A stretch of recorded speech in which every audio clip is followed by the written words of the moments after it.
ایسی کون سی مجبوری رہی ہوگی، ایسی کون سی ضرورت ہوگی جس نے ایک ماں کو، ایک خاتون کو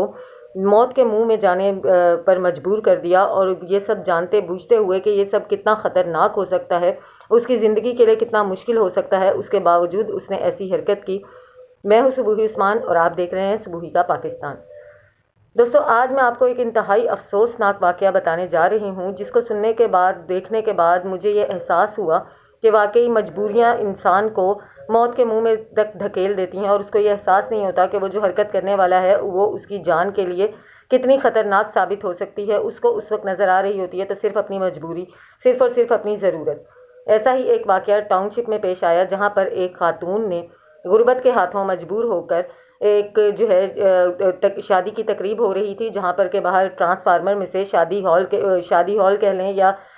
جو ہے ایک گراؤنڈ میں شادی کی تقریب منعقد کی گئی تھی، تو وہاں پر جو بجلی جس ٹرانسفارمر سے مہیا کی جا رہی تھی اس میں سے جو تاریں نکل رہی تھیں، اس خاتون نے کیا کیا کہ وہاں پر چوری کرنے کے چکر میں اس کو یہ نظر آیا کہ یہ تاریں اس کے لیے بہت زیادہ مفید ثابت ہو سکتی ہیں، شاید ان کو وہ بیچ کر بہتر منافع کمانا چاہتی تھی، لیکن اس نے ایسا منافع کما لیا جس کا کوئی نعم البدل نہیں ہو سکتا، موت کو منہ لگا لیا۔ اس عورت نے جا کر بجلی کی تاروں میں سے سب سے موٹی والی تار کو کھینچنے کی کوشش کی، اور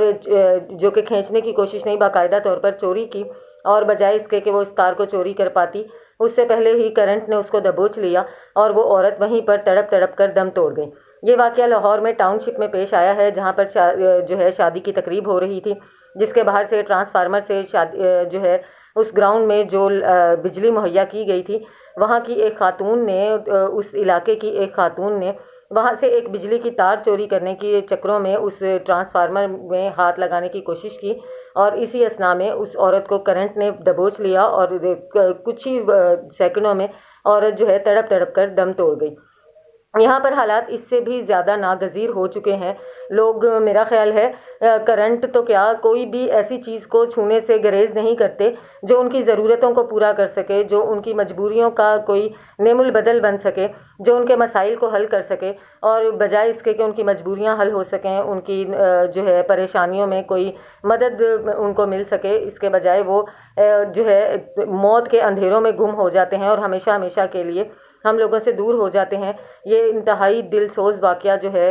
اس سے ہمیں یہ احساس نہیں ہو رہا کہ آخر اس عورت نے چوری کیوں کی، وہ تار کیوں چوری کر رہی تھی، یا وہ چور تھی اور وہ کوئی نفع کمانا چاہتی تھی، بلکہ یہ دکھ ضرور ہو رہا ہے کہ اس کی مجبوری، اس کی ضرورت کتنی زیادہ رہی ہوگی کہ جس کی وجہ سے اس نے موت کے منہ میں جو ہے اپنا ہاتھ ڈالا، اور اس کے بعد جو کچھ اس کے ساتھ ہوا وہ انتہائی افسوسناک ہے۔ ملتی ہوں آپ سے اپنی اگلی ویڈیو میں، تب تک کے لیے اللہ حافظ۔